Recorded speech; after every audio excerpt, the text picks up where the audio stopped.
कहानी की शुरुआत में हम देखते हैं एक प्रेग्नेंट औरत को जो दर्द से चिल्ला रही थी और वह हॉस्पिटल में गई थी। वहाँ डॉक्टर उसको एडमिट करने के लिए काफी ज्यादा पैसे मांगता है, लेकिन उसके पति के पास पैसे नहीं होते और डॉक्टर उसे बाहर भगाने को कहता है। तभी वहाँ सपना भाभी आती है। सपना भाभी ने इस सीरीज में एक ऐसी औरत का किरदार निभाया है जो सबका इलाज करती है और हर मर्द को खुश रखती है। सपना भाभी उस औरत से कहती है, घबरा नहीं बहन, मैं तेरा इलाज कराऊंगी। डॉक्टर यह सुनकर हंसने लगता है और कहता है, जो औरत अपने जिस्म से पूरे गांव के मर्दों की ज़रूरत पूरी करती है वो मुझसे जबान लड़ा रही है। अगर ज़्यादा ही भावना है तेरे अंदर तो ले जा इसे किसी बड़े हॉस्पिटल में और माँ बच्चा दोनों की जान बचा ले, क्योंकि दोनों में से एक ही बच सकता है। सपना भाभी गुस्सा हो जाती है और उससे बोलती है, मैं अपना जिस्म इसलिए भेजती हूँ ताकि तेरे जैसे भेड़ियों से गांव की लड़कियां सुरक्षित रह सके, और इसका इलाज मैं कराऊंगी। बच्चा और माँ दोनों ही बचेंगे, लेकिन तेरा हॉस्पिटल में बंद करवा कर रहूंगी।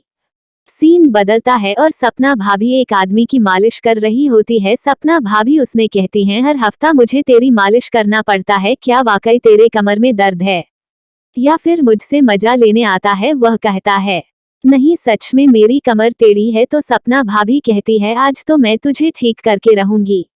उसकी मालिश करने के बाद वह बिल्कुल ठीक हो जाता है। वो सपना से कहता है, जो काम बड़े बड़े डॉक्टर नहीं कर पाए वह तूने कर दिया। तभी वहां पर दो लड़के और आते हैं। सपना उन दोनों के देखकर सपना कहती है, आज मेरा काम पूरा हो गया है, तुम लोग कल आना, आज मैं ज्यादा थक गई हूँ। फिर वो दोनों लड़के वहां से चले जाते हैं।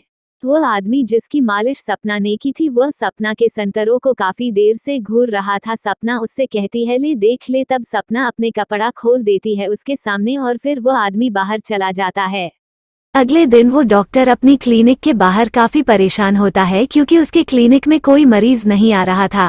तभी वो आदमी जिसका इलाज सपना नहीं किया था वो डॉक्टर के पास आता है और डॉक्टर को भला बुरा कहता है और उससे अपने पैसे वापस मांगता है।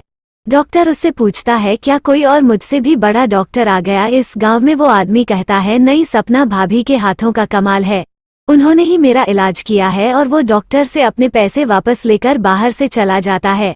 उसके जाने के बाद डॉक्टर बोलता है, सपना से तो मैं तंग आ गया हूँ, इसका कुछ ना कुछ तो करना पड़ेगा।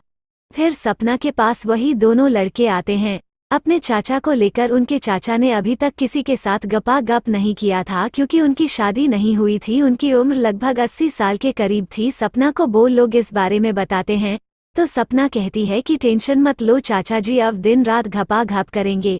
सपना उन दोनों को वहां से बाहर भेज देती है और उस बुढ़े की मालिश करती है। सपना के हाथों से बुढ़े के हथियार में जान आ जाती है। बुढ़ा सपना को ही पेलने के लिए पीछे पड़ने लगता है, लेकिन सपना कहती है, गांव में और भी लड़कियां हैं, तू उनके पास जा। और बुढ़ा वहां से चले जाता है।